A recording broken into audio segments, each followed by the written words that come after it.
Hello world, this is Sugarcoder. In this video, I will be doing a review on this awesome Russian piping tip kit by Cupcake Tips.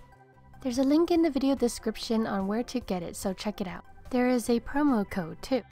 This set comes with 27 stainless steel Russian piping tips, a single coupler, a tri-coupler, pastry bags, a decoration pen, and a cupcake plunger. For anyone new to decorating with Russian piping tips, I think that this is a good entry kit because it has a lot of the original Russian piping tip designs. This set also comes with 2 leaf tips as well.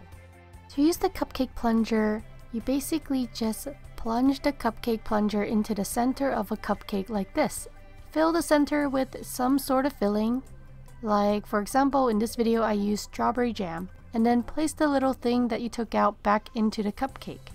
Cover the top of the cupcake with frosting and then set it aside. Let the frosting on top of the cupcake harden a bit before you decorate the top with flowers using the Russian piping tips. This makes it a lot easier to pipe the flowers on top. I have used Russian piping tips for more than a year and a half now, and I found that the best type of frosting with these Russian piping tips is American buttercream frosting. Although I think Italian buttercream frosting works just as well, except it's more time consuming to make. So if you have time, I definitely prefer Italian buttercream frosting over American buttercream frosting when using these Russian piping tips. So the cupcake designs in this video is inspired by spring and winter at the same time. The white represents the snow, and then the flowers represent springtime. You know, it's kind of like when flowers peep out of the snow ready to bloom. On top of the flowers, I added a tiny bit of luster dust.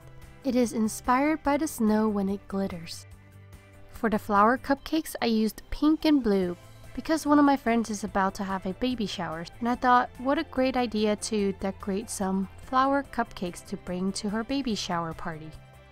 Let me tell you, these cupcakes were a huge hit, especially when people bit into the cupcake. They were like, whoa, there's a filling inside. And who doesn't like surprises? Well, actually, I don't really like surprises, but in this case, I like surprises in the center of cupcakes. So what are some Russian piping tip questions do you have? Maybe I can try to help you answer them. And if I can't, I'll direct you to some other resource. So since Mother's Day is right around the corner, I think that this is a great set to use to decorate cupcakes for Mother's Day. So again, a link is in the video description on where to get this awesome piping tip kit by Cupcake Tips. I hope that you liked this video. Thank you so much for watching and have a sweet day.